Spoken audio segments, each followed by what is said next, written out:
Kabar yang selama ini hanya menjadi wacana di kalangan pengamat militer, akhirnya berubah menjadi pembicaraan serius. Angkatan Laut Italia menyebut bahwa kapal induk legendaris mereka, Giuseppe Garibaldi, siap dikirim ke Indonesia. Jika ini benar-benar terrealisasi, maka sejarah baru akan tercipta. Untuk pertama kalinya, Indonesia berpeluang memiliki kapal induk. Kapal induk ini bukan kapal biasa. Giuseppe Garibaldi adalah kapal induk ringan milik Marina Militer atau Angkatan Laut Italia. Kapal ini telah beroperasi selama puluhan tahun dan menjadi simbol kekuatan laut Italia di kawasan Mediterania. Dibangun pada era Perang Dingin, kapal ini dirancang untuk membawa pesawat tempur lepas landas pendek dan mendarat vertikal. Selain itu, kapal ini juga mampu mengoperasikan berbagai jenis helikopter untuk misi anti kapal selam, pengawasan maritim, hingga bantuan kemanusiaan. Dengan panjang lebih dari 180 meter dan bobot puluhan ribu ton, kapal ini mampu menjadi pusat komando terapung di tengah lautan. Di atas geladaknya,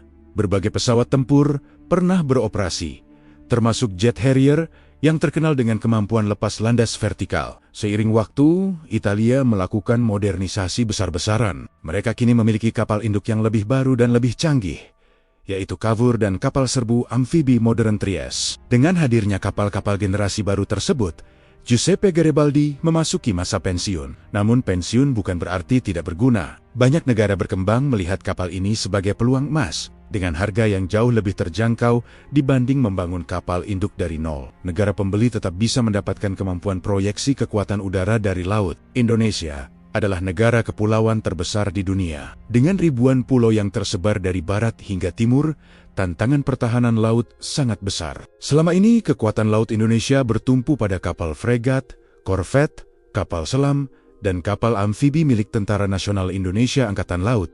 Jika Indonesia benar-benar memiliki kapal induk, maka paradigma pertahanan akan berubah. Kapal induk memungkinkan Indonesia membawa pesawat tempur atau helikopter serang langsung ke wilayah laut strategis. Ini sangat penting untuk menjaga kawasan perbatasan seperti Laut Natuna Utara maupun wilayah timur Indonesia. Kapal induk juga memiliki fungsi non-tempur. Dalam situasi bencana alam, kapal induk dapat menjadi rumah sakit terapung, pusat logistik, dan landasan udara darurat bagi helikopter bantuan. Namun memiliki kapal induk bukan hanya soal membeli kapal. Biaya operasional kapal induk sangat besar. Dibutuhkan ribuan awak, sistem logistik yang kuat, serta pesawat tempur yang kompatibel. Indonesia harus memikirkan jenis pesawat apa yang akan dioperasikan. Apakah helikopter serang dan anti kapal selam saja, atau bahkan jet tempur lepas landas pendek seperti Harrier atau generasi baru yang lebih modern. Selain itu, pelabuhan dan fasilitas perawatan juga harus disiapkan. Kapal sebesar Garibaldi tidak bisa sandar di sembarang pangkalan. Infrastruktur menjadi kunci keberhasilan. Jika Indonesia memiliki kapal induk, maka peta kekuatan militer di Asia Tenggara akan berubah. Saat ini tidak banyak negara di kawasan yang memiliki kapal induk operasional. Indonesia akan menjadi negara dengan kemampuan proyeksi kekuatan laut yang jauh lebih luas. Ini bukan untuk agresi, tetapi sebagai penangkal. Dalam dunia militer, kekuatan seringkali mencegah konflik. Kehadiran kapal induk akan meningkatkan daya tawar diplomasi Indonesia di kawasan Indo-Pasifik. Banyak pihak berharap bahwa jika Indonesia benar-benar mengakui sisi Garibaldi, maka itu menjadi batu loncatan. Industri pertahanan dalam negeri seperti PT PAL dapat mempelajari sistem kapal induk, manajemen dek penerbangan, dan integrasi sistem tempur. Kedepan, bukan tidak mungkin Indonesia membangun kapal induk versi nasional dengan desain yang disesuaikan kebutuhan Nusantara. Disinilah perdebatan muncul. Sebagian masyarakat akan merasa bangga karena Indonesia akhirnya memiliki kapal induk. Namun, ada juga yang bertanya, apakah anggaran sebesar itu lebih baik dialokasikan untuk pendidikan, kesehatan, atau penguatan armada yang sudah ada? Semua kembali pada strategi jangka panjang negara. Apakah Indonesia ingin menjadi kekuatan maritim utama dunia sesuai visi poros maritim global, atau tetap fokus pada pertahanan teritorial tradisional? Jika kapal induk Giuseppe Garibaldi benar-benar berlayar menuju Indonesia, itu akan menjadi momen bersejarah. Dari Sabang sampai Merauke, rakyat akan menyaksikan simbol baru kekuatan Laut Merah Putih. Ini bukan sekadar kapal, ini simbol perubahan paradigma. Simbol keberanian mengambil langkah besar, simbol bahwa Indonesia siap menjaga lautnya dengan kemampuan yang lebih tinggi. Namun keputusan akhir tentu berada di tangan pemerintah dan para pemangku kebijakan. Dunia menunggu, nama kapal ini adalah Giuseppe Garibaldi, kapal induk ringan milik Marina Militare yang selama puluhan tahun menjadi tulang punggung kekuatan laut Italia. Kapal ini dinamai dari pahlawan nasional Italia, sosok pemersatu negeri tersebut pada abad ke-19. Nama besar itu melekat pada kapal yang juga menjadi simbol kebanggaan nasional. Giuseppe Garibaldi mulai dibangun pada akhir era Perang Dingin dan resmi bertugas pada dekade 80-an. Saat itu, konsep kapal induk ringan sangat relevan bagi negara-negara Eropa yang ingin memiliki kemampuan udara laut tanpa membangun kapal super besar seperti milik Amerika Serikat. Panjang kapal ini mencapai lebih dari 180 meter dengan lebar sekitar 30 meter. Bobot penuhnya mencapai lebih dari 13.000 ton. Meski disebut kapal induk ringan, ukurannya tetap jauh lebih besar dibanding kapal perang biasa seperti fregat atau korvet. Kecepatan maksimalnya berada di kisaran 30 knot, didukung sistem turbin gas yang kuat. Kapal ini mampu berlayar jarak sangat jauh tanpa perlu sering mengisi ulang bahan bakar, menjadikannya ideal untuk operasi jarak menengah hingga jauh. Salah satu ciri khas Giuseppe Garibaldi adalah dek penerbangan dengan landasan miring atau ski jump di bagian depan. Desain ini memungkinkan pesawat tempur lepas landas pendek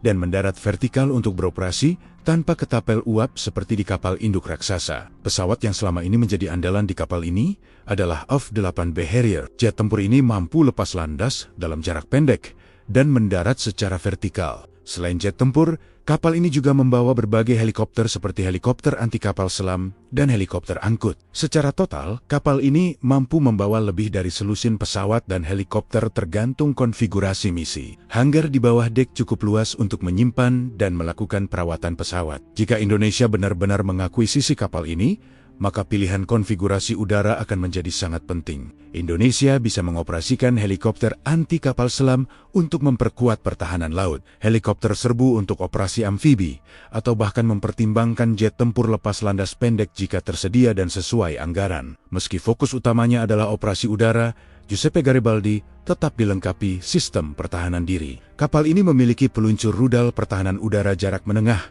untuk melindungi diri dari ancaman pesawat dan rudal musuh. Selain itu, terdapat meriam laut kaliber sedang dan sistem pertahanan jarak dekat untuk menangkal rudal yang mendekat.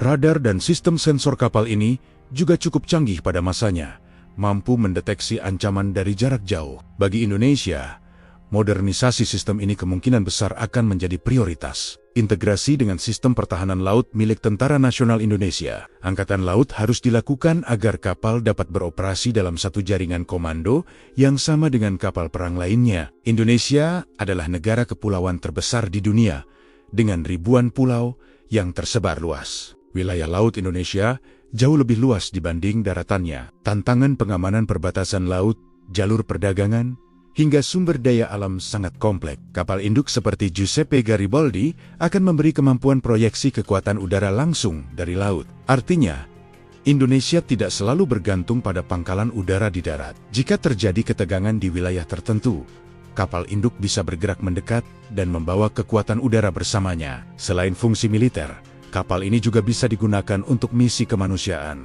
Dalam situasi gempa bumi atau tsunami di wilayah terpencil, kapal induk dapat menjadi pusat bantuan terapung lengkap dengan helikopter untuk distribusi logistik dan evakuasi medis. Memiliki kapal induk bukan sekadar membeli kapal. Biaya operasionalnya sangat besar. Dibutuhkan ratusan hingga ribuan personel untuk mengoperasikan kapal dan sistem penerbangan. Pelatihan awak dek penerbangan membutuhkan standar keselamatan yang sangat tinggi. Selain itu, perawatan rutin mesin, sistem radar, sistem persenjataan, dan hanggar pesawat memerlukan anggaran besar setiap tahun. Indonesia juga harus memastikan ketersediaan suku cadang dan dukungan teknis jangka panjang. Pertanyaan penting muncul, apakah Indonesia siap secara anggaran dan sumber daya manusia untuk mengoperasikan kapal sebesar ini dalam jangka panjang? Jika Indonesia resmi memiliki kapal induk, dampaknya akan terasa di kawasan Asia Tenggara dan Indo-Pasifik. Indonesia akan menjadi salah satu kekuatan laut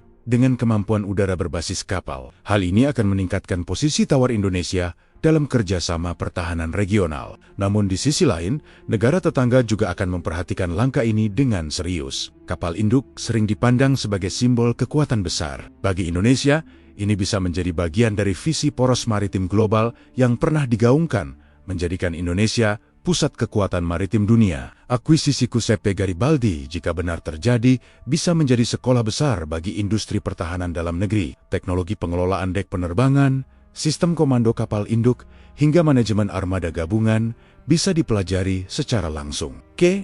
Depan, Indonesia mungkin dapat merancang kapal induk versi nasional yang lebih sesuai dengan karakteristik perairan Nusantara. Kapal induk Giuseppe Garibaldi bukan sekadar kapal perang tua yang dipensiunkan. Ia adalah platform tempur udara laut yang telah teruji dalam berbagai operasi internasional. Jika Indonesia benar-benar mengakuisisinya, maka ini akan menjadi lompatan besar dalam sejarah pertahanan nasional. Namun kebanggaan harus diimbangi dengan perhitungan matang. Apakah ini investasi strategis jangka panjang? Apakah Indonesia siap mengelola kapal induk secara profesional? Apakah kehadiran kapal induk akan memperkuat pertahanan atau justru membebani anggaran?